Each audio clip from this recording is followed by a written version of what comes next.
বলো মা। ও নির্ভানা, নির্ভানা কেমন আছে?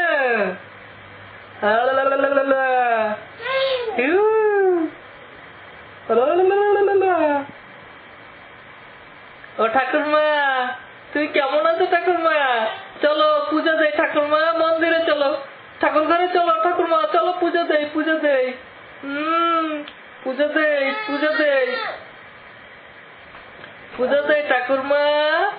ও ঠাকুরমা, ঠাকুরমা, হ্যাঁ কেমন আছে ঠাকুরমা?